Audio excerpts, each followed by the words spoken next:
ఆగు.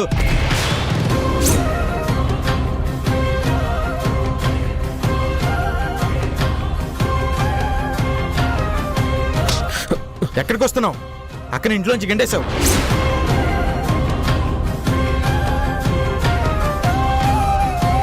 హాస్పిటల్ నుంచి గంటేశావు. ఇక్కడ ఏం చేద్దామని వచ్చావు? నేను చెప్పేది విను. ఏం చెప్తావు? అడుగడుగున అక్కను అవమానిస్తున్నావు కదా. అవకాశం దొరికినప్పుడల్లా చేదరించుకుంటున్నావు కదా. మీ అక్క నాకు బానిస, తను ఎన్ని చిత్రహింసలని పెడతానని చెప్తావా? వేణు, ఏం చేస్తున్నావురా? బావగారి నదులు నీకేం తెలియదు అక్క. ఎవరికి ఎలా ట్రీట్మెంట్ ఇవ్వాలో అలాగే ఇవ్వాలి. నీలా అమాయకంగా కూర్చుంటే అనగదొక్కేస్తారు. ఒక్క నిమిషం ఆగు. మగాడివి కదా, ఏం చేసినా చెల్లుతుందని ఆడదాన్ని అనగదొక్కినా పడి ఉంటుంది అనుకున్నావా? ఆడదాని మీద కాదు నీ ప్రతాపం. మగాడితో పెట్టుకో, నాతో పెట్టుకో. రా, ఎవరింటో చూసుకుందాం. వేణు, ఇంకొక మాట మాట్లాడమంటే పళ్ళు రాలగొడతాను. పోయిక నుంచి.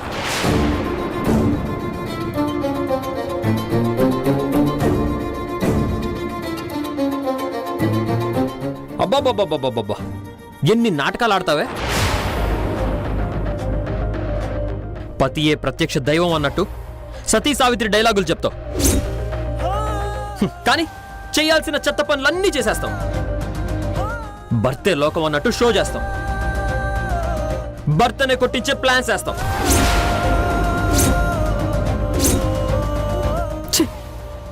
నీ తమ్ముడితో నన్ను కొట్టించే ప్లాన్ చేసి మళ్ళీ ఏమీ తెలియనట్టు ఎందుకే ఇన్ని యాక్టింగ్లు చేస్తావు?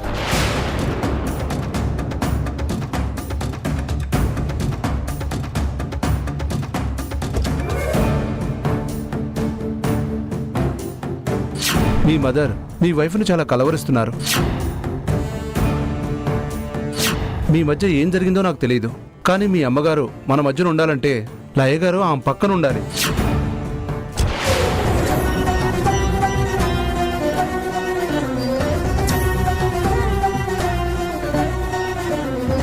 అమ్మ నిన్నే కలవరిస్తోంది. నిన్ను చూడాలంట. రా.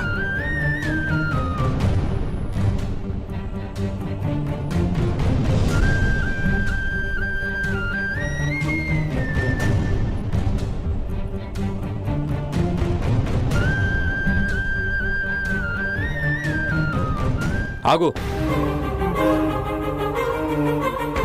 అమ్మ కలవరిస్తోంది కాబట్టి నీ దగ్గరికి వచ్చాను. జన్మలో నీ మొహం చూడకూడదనుకున్నాను, కానీ తప్పక చూడాల్సి వచ్చింది. ఇదంతా కేవలం మా అమ్మ కోసం, మా అమ్మ ఆరోగ్యం కోసం. దీన్ని అడ్డు పెట్టుకుని మళ్ళీ నా ఇంట్లోకి కానీ నా జీవితంలోకి కానీ రావడానికి ట్రై చేయకు. నాతో నీ ప్రయాణం హాస్పిటల్ వరకే. మన మధ్య సంబంధం అమ్మ డిశ్చార్జ్ అయ్యేంత వరకే. దాని తర్వాత నువ్వెవరో నేనెవరో ఈ కండిషన్స్కి ఒప్పుకునేలా ఉంటేనే కారెక్కు, లేదంటే వెనక్కెళ్ళు.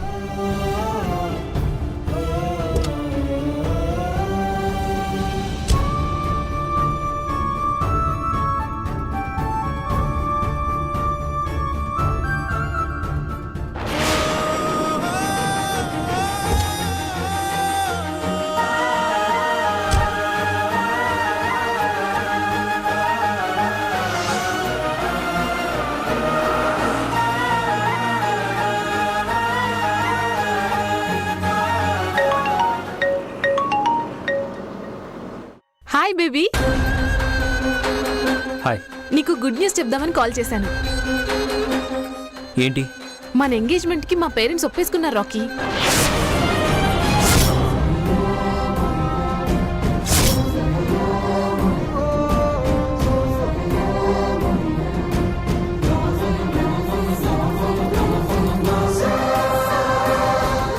మా పేరెంట్స్ ఇంత ఈజీగా ఒప్పేసుకుంటారని నేను అస్సలు ఊహించలేదు. We're very lucky Rocky.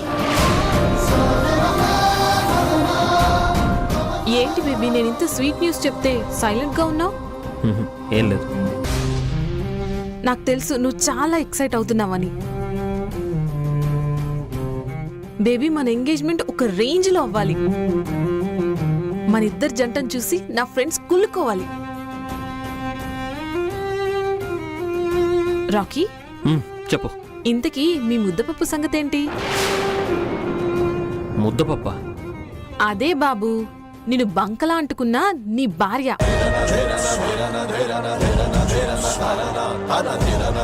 నీకు వేస్ట్ గా తగులుకున్న నీ వైఫ్. తనని ఎప్పుడు వదిలించుకుంటావని అడుగుతున్నాను. తనని మన దారి నుంచి ఎప్పుడు తప్పిస్తావని అంటున్నాను. అలాంటి వాళ్లను వీలైనంత త్వరగా వదిలించుకోవాలి, వీలైనంత దూరంగా ఉంచాలి. తాళి కట్టించుకున్నది ఒకరితో, తందనాలాడేది ఇంకొకరితో.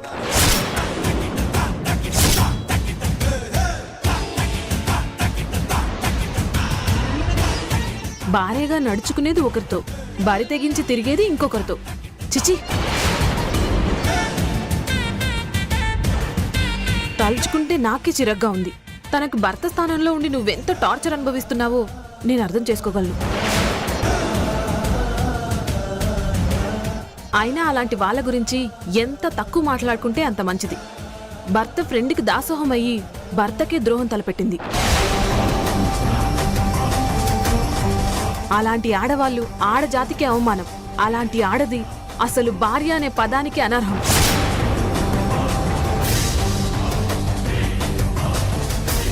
ఫోన్లే బేబీ, ఫైనల్లీ తన మోసాన్ని తెలుసుకున్నాం, తన అసలు రంగు కనుక్కున్నాం.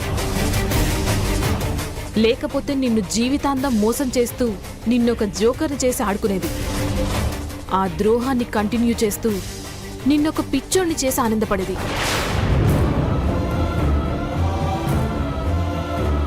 That's okay baby. అనవసరమైన వాళ్ళ గురించి ఆలోచించి మనం విలువైన సమయాన్ని ఎందుకు పాడు చేసుకోవడం? ఇంకేంటి సంగతులు? ఎక్కడున్నావు? లెట్స్ మీట్ నా. యాక్చువల్లీ అమ్మకి ఆరోగ్యం బాగాలేదు. ఓ, ఇజ్ ఇట్? ఇప్పుడు ఎక్కడున్నారు? ఇంట్లోనా, హాస్పిటల్లోనా? చెప్పు రాకీ, నేను వస్తాను.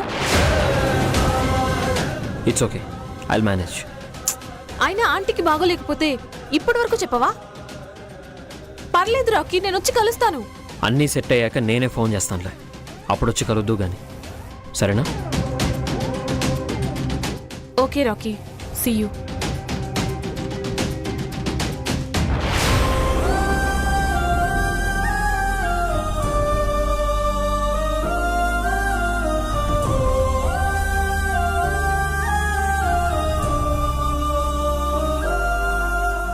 మన ఎంగేజ్మెంట్ కి మా పేరెంట్స్ ఒప్పేసుకున్నారు రాకీ.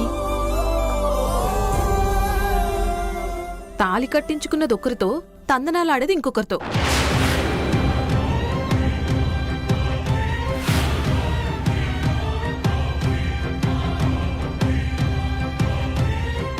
అలాంటి ఆడవాళ్ళు ఆడజాతికి అవమానం. అలాంటి ఆడది అసలు భార్య అనే పదానికి అనర్హం.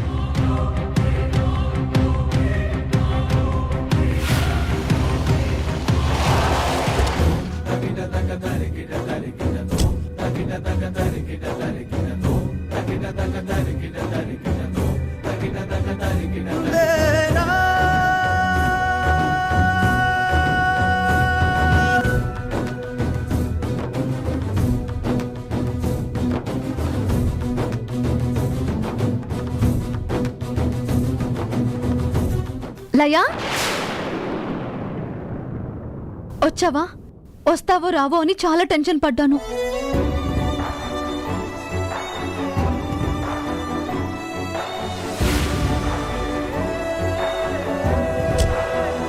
అత్తయ్య గారికి ఎలా ఉంది? నిన్నే కలవరిస్తున్నారు లయా, నీకోసమే ఎదురు చూస్తున్నారు. నువ్వు లేవన్న బాధతో కుమిలిపోతున్నారు. దా, వచ్చి కనబడితే కాస్త కుదుట పడతారు. రాలయ్యా.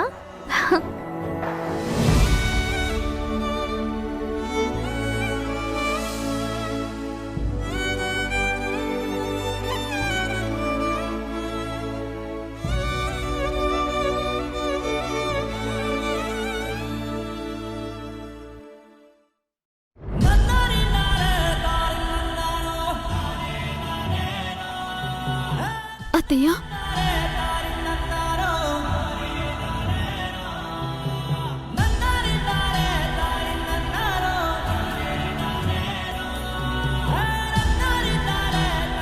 అత్తయ్య అమ్మాలయ్య వచ్చేసావా? నా కోసం వచ్చేసావా? మన ఎంగేజ్మెంట్కి మా పేరెంట్స్ ఒప్పేసుకున్నారు రాకీ. నేను బంకలా అంటుకున్నా నీ భార్య, తనని ఎప్పుడు వదిలించుకుంటావని అడుగుతున్నాను. అమ్మలాంటి నా అత్తయ్య ఇలా ఉంటే రాకుండా ఉంటాను అత్తయ్య. నాకు తెలుసమ్మా, నీ అత్తయ్య అంటే నీకు ప్రాణం. ఎంత పంత ఉన్నా పరిగెత్తుకొని వచ్చేస్తావు.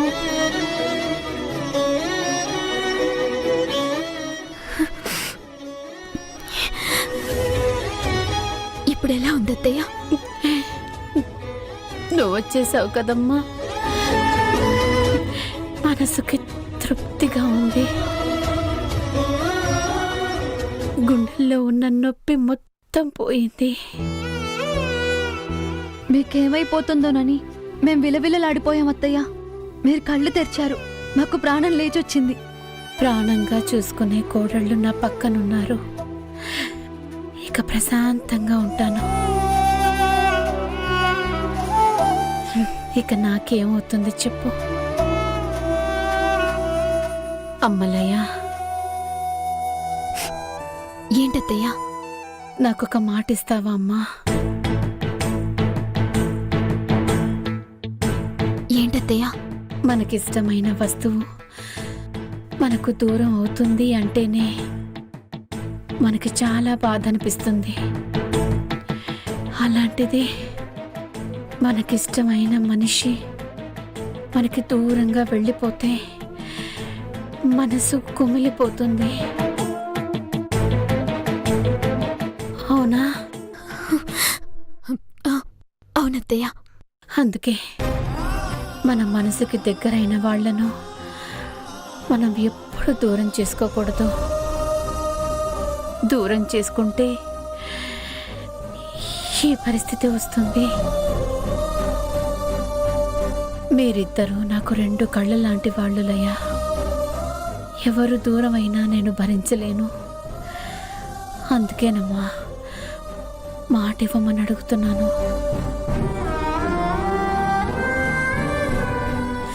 ఇంకెప్పుడు ఈ అత్తయ్యని ఆ ఇంటిని వదిలి వెళ్ళనని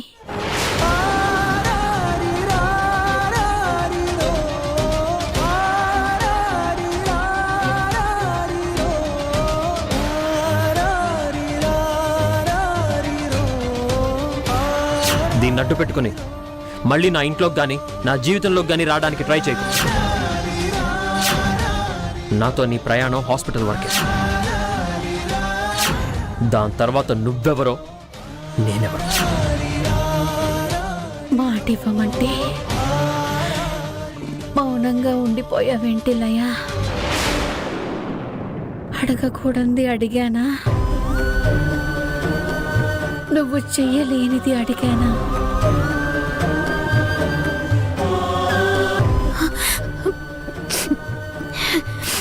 అదే లేదత్తయ్య. మరెందుకు ఆలోచిస్తున్నావమ్మా? ఈ అత్తయ్య ప్రాణం పదిలంగా ఉండాలంటే నా కోడళ్ళిద్దరూ నా కళ్ళ ముందే ఉండాలి. నేను ఆరోగ్యంగా ఉండాలి అంటే మీరిద్దరూ నవ్వుతూ నట్టింట్లో తిరగాలి. నాకు మాట ఇవ్వులయ్యా.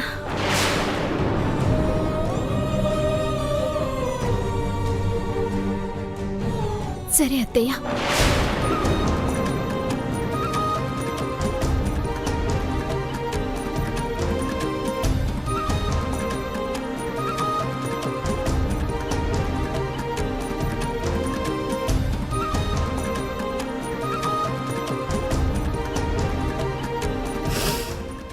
మాటిచ్చావు, మనసు కుదుట పడింది. మీరు నాతో ఉంటే చాలమ్మా. ఎలాంటి బాధనైనా నేను తట్టుకోగలను.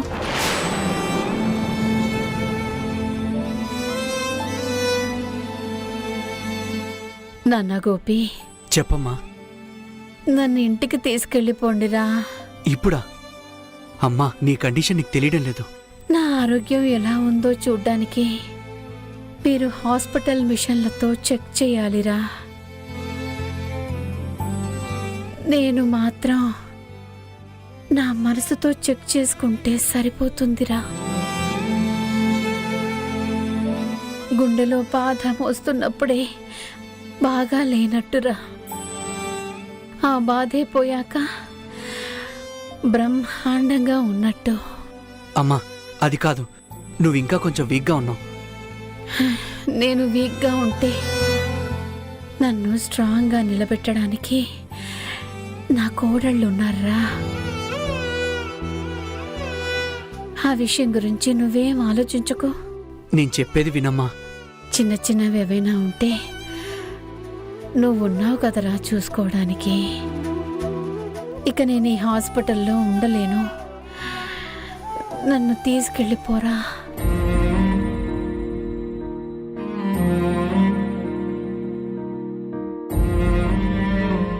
జానకి గారు, ఇప్పుడు ఎలా ఉంది? నా కోడలు వచ్చింది కదా, బాగుంది డాక్టర్.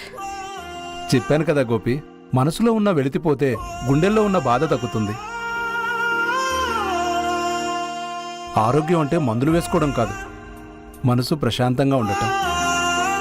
లయ రావడం చాలా మంచిదైంది. ఇప్పుడు చూడు, జానకి గారు ఎలా ఉన్నారు? అవును డాక్టర్, కానీ అమ్మ ఇప్పుడు ఇంటికి వెళ్ళిపోదాం అంటుంది. హాస్పిటల్లో ఉండలేకపోతుంది. కండిషన్ క్రిటికల్ ఏమి కాదు కాబట్టి పర్వాలేదు. కానీ ఇంటికి తీసుకువెళ్తే చాలా జాగ్రత్తగా చూసుకోవాలి. నో ప్రాబ్లం డాక్టర్, మేము ఉన్నాం కదా, మేం జాగ్రత్తగా చూసుకుంటాం. ఎనీహౌ యు ఆర్ దేర్ కదా గోపి, నువ్వు డాక్టర్వే కదా, సో జాగ్రత్తగా చూసుకుంటానంటే నాకేం అభ్యంతరం లేదు. Okay doctor, thank you.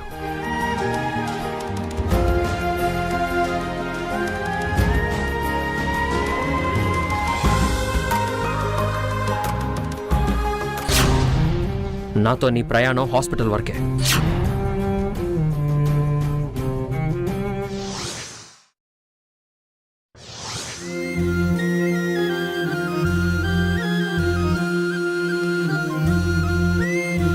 జాగ్రత్త అత్తయ్య. అమ్మా జాగ్రత్త. నాకేంట్రా, 2 కళ్ళలా 2 కాళ్ళలా 2 కోడళ్ళున్నారు. ఇక నాకేం భయం? ఎంతసేపు ఈవిడికి వీళ్లే కోడళ్ళు వీళ్లే కూతుళ్ళు, మేం మాత్రం కళ్ళకి కనిపి.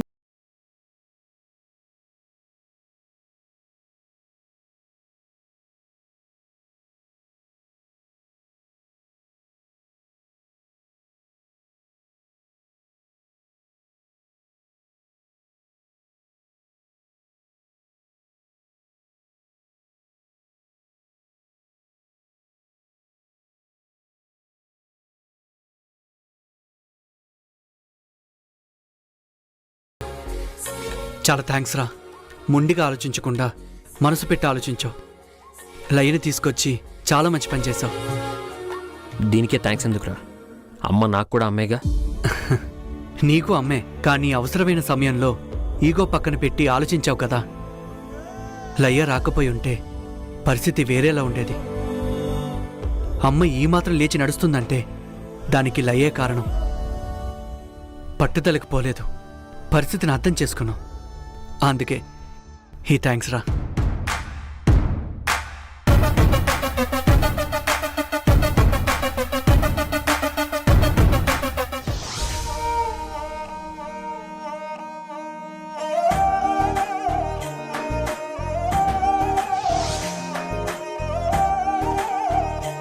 కాలు ఓకేనా?